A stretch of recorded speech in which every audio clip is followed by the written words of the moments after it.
Assalamualaikum warahmatullahi wabarakatuh teman-teman. Perkenalkan kami dari kelompok 1 yang beranggotakan Ratna Dwi Rahayu, Eliziana Azara, Nur Aini, Resti Setianingsi, dan Zarifah Cantika.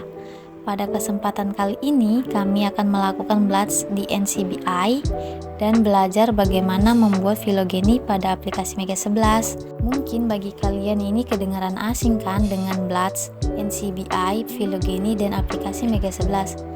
Nah, untuk itu kita harus tahu dulu apa sih BLAS, fungsinya apa, dan bagaimana cara pengaplikasiannya, serta bagaimana membuat filogeni pada aplikasi Mega 11 ini. Nah, jadi BLAS atau Basic Local Alignment Search Tool adalah alat bioinformatika yang digunakan untuk membandingkan sekuens nukleotida atau protein dengan sekuen yang telah diketahui dalam database. BLAS digunakan untuk mencari kesamaan atau homologi antara sekuen yang sedang diteliti dengan sekuen yang telah dikarakterisasi sebelumnya. BLAS tersedia secara online melalui National Center for Biotechnology Informasi atau NCBI, dan juga ada dalam bentuk perangkat lunak yang dapat diunduh untuk penggunaan lokal. NCBI merupakan pusat utama untuk penyimpanan, pengelolaan, dan akses terhadap informasi biologi molekuler dan genetika.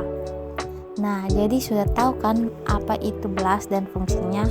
Sekarang bagaimana caranya kita melakukan BLAS ya?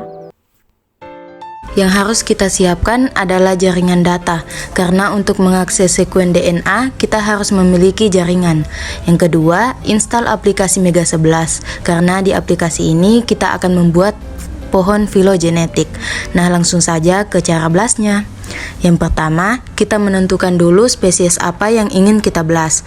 Di sini kami ingin melakukan BLAS pada spesies Oryctolagus cuniculus. Untuk memblas, kita akses dulu sekuen DNA di NCBI, klik di Google NCBI, kemudian masuk ke halaman utama NCBI. Ganti all database ke nukleotida.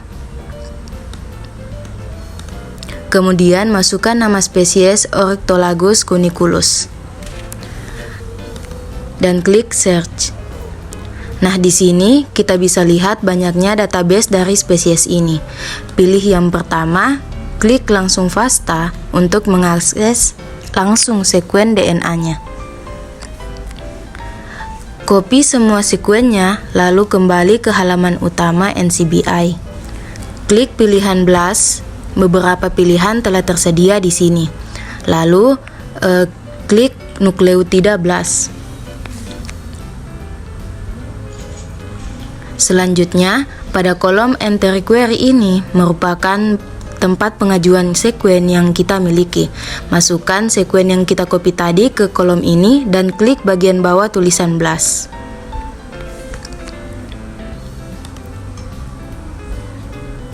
Nah, tampilan BLAS akan seperti ini.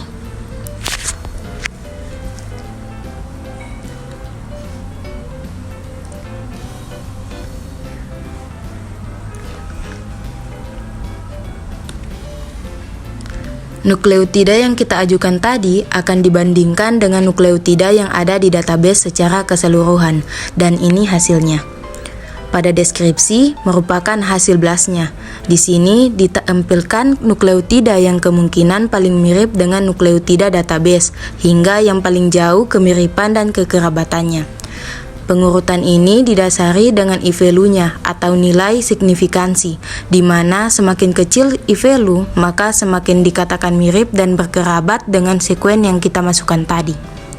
Selain pada I-value, kita bisa melihat pada grafik summary, di mana semakin merah dan sejajar warnanya, maka semakin mirip dengan sekuen yang kita miliki.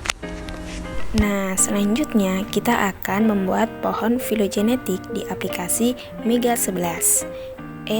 Tapi tahu nggak sih apa itu filogeni, apa fungsinya, dan bagaimana cara mengaplikasikannya di aplikasi Mega 11? Nah, jadi filogeni adalah studi tentang hubungan evolusioner antara organisme. Filogeni ini melibatkan rekonstruksi dan pemodelan garis keturunan organisme berdasarkan kesamaan dan perbedaan dalam karakteristik genetik, morfologi, dan sekuens molekuler. Tujuannya adalah untuk memahami sejarah evolusi dan hubungan kekerabatan antara organisme. Dalam analisis filogenetik, data genetik seperti sekuens DNA atau protein sering digunakan untuk membangun pohon filogenetik yang menggambarkan percabangan evolusioner yang mengarah ke beragam spesies. Nah, untuk membuat pohon filogenetik ini, kita harus memiliki beberapa sekuens DNA spesies yang ingin kita lihat kekerabatannya melalui rekonstruksi filogeni. Di sini sudah kami siapkan beberapa spesies dari ordo yang berbeda dan ordo yang sama, tetapi berbeda genus, tapi masih dalam satu filum, yaitu Mammalia.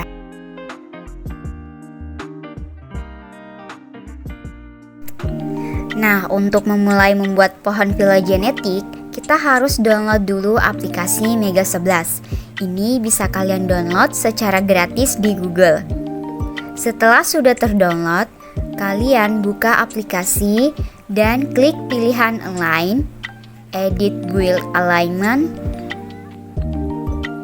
Create a new alignment, klik OK dan DNA.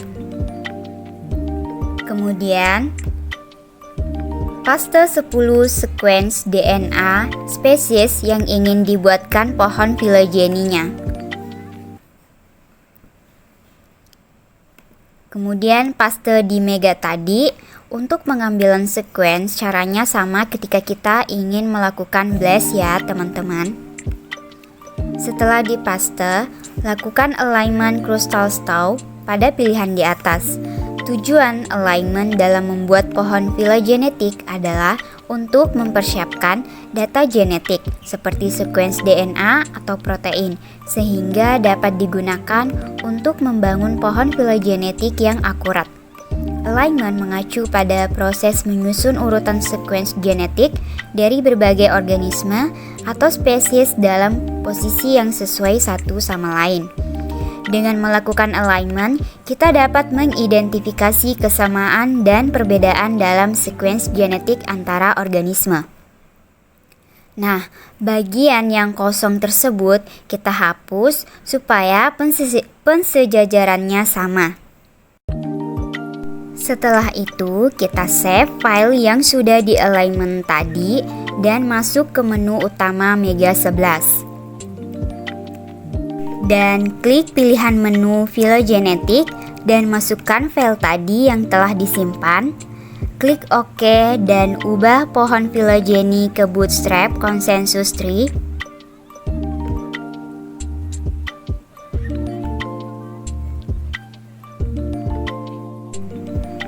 Dan beginilah hasilnya. Nah, dari sekuen DNA yang kita alignment tadi, seperti inilah hasil rekonstruksi filogenetik yang kita buat. Di sini ada 10 spesies. Nah, dari sini kita bisa lihat bahwa pohon filogenetik terdiri dari cabang yang menghubungkan simpul-simpul. Nah, simpul-simpul ini mewakili spesies atau kelompok taksonomi, sedangkan cabang-cabangnya menggambarkan hubungan filogenetik antara simpul-simpul tersebut. Nah, di sini kita bisa lihat kan bahwa panjang cabang berbeda-beda. Nah, panjang cabang pada pohon filogenetik ini memberikan indikasi tentang seberapa berbedanya atau jarak filogenetik antara spesies atau kelompok taksonomi. Misalnya, cabang yang berdekatan ini menunjukkan hubungan yang lebih dekat secara evolusioner, sedangkan cabang yang lebih jauh menunjukkan hubungan yang lebih jauh secara evolusioner. Nah, beberapa pohon filogenetik ini memiliki arah pada cabang yang menunjukkan waktu atau urutan evolusi. Dalam hal ini, cabang yang mengarah ke atas itu menunjukkan waktu yang lebih tua atau nenek moyang yang lebih awal, sementara cabang yang mengarah ke bawah itu menunjukkan waktu yang lebih muda atau keturunan yang lebih baru. Nah, Di sini teman-teman bisa lihat terdapat nilai-nilai atau angka pada tiap simpulnya kan. Nah, ini merupakan nilai bootstrap. Nah, nilai bootstrap ini memberikan indikasi tingkat kepercayaan terhadap hubungan filogenetik di simpul tersebut. Nah, nilai bootstrap yang tinggi biasanya sekitar 70-80% yang menunjukkan tingkat kepercayaan yang lebih tinggi terhadap hubungan tersebut. Nah, jadi jika nilai bootstrapnya pada pohon filogenetik ini kurang dari 70, berarti ini menunjukkan bahwa tingkat kepercayaan yang relatif rendah terhadap hubungan filogenetik yang diwakili oleh simpul-simpul tersebut. Sekian dulu video kami tentang BLAST dan cara membuat pohon filogenetik. Semoga videonya dapat dimengerti dan bermanfaat. Wassalamualaikum warahmatullahi wabarakatuh. Thanks for watching.